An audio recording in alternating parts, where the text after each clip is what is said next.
தண்ணீர் நிறைந்த குளத்திலே அருமையான ஒரு மீன் வசித்து வந்தது. மீனுடைய இருதயத்திலே ஒரு ஆசை.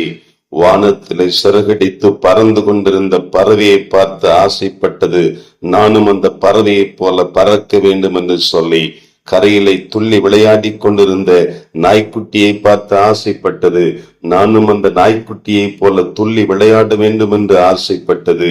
இந்த ஆசையை நிறைவேற்றும்படியாய் இந்த மீனானது தண்ணீரில் இருந்து கரைக்கு வெளியே துள்ளி குதித்து வெளியே விழுந்தது.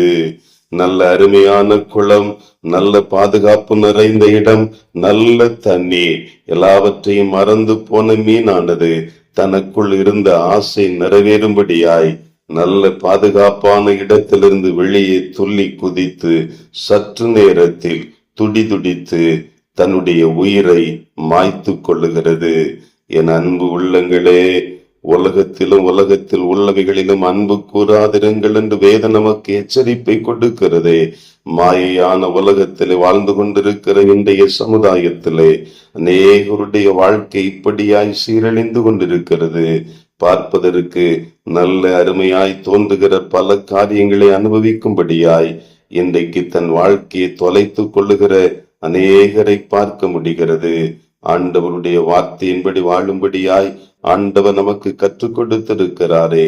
வேத வசனம் நமக்கு என்ன சொல்லுகிறதோ அதன்படி வாழும்படியாய் ஆண்டவர் விரும்புகிறார்.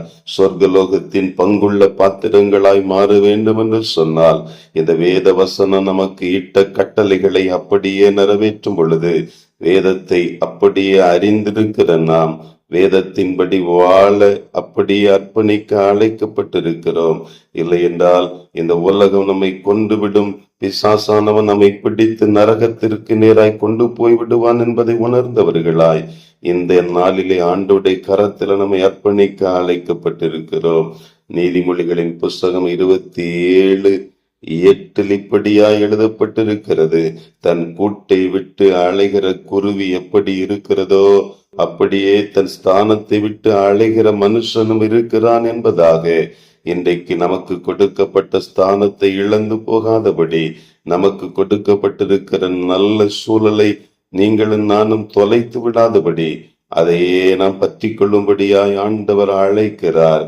நம்முடைய அருமையான இந்த வாழ்க்கை சூழலிலே ஆண்டவர் குறுக்கிடுகிறவராய் இருக்கிறார் என்பதை உணர்ந்தவர்களாய் அவருடைய மெல்லிய சத்தத்தை கேட்டுக்கொண்டிருக்கிற நாம் அவரோடு கூட மீண்டும் ஒரு விசை அப்படியே நாம் இணைந்து கொள்ள அழைக்கப்பட்டிருக்கிறோம்.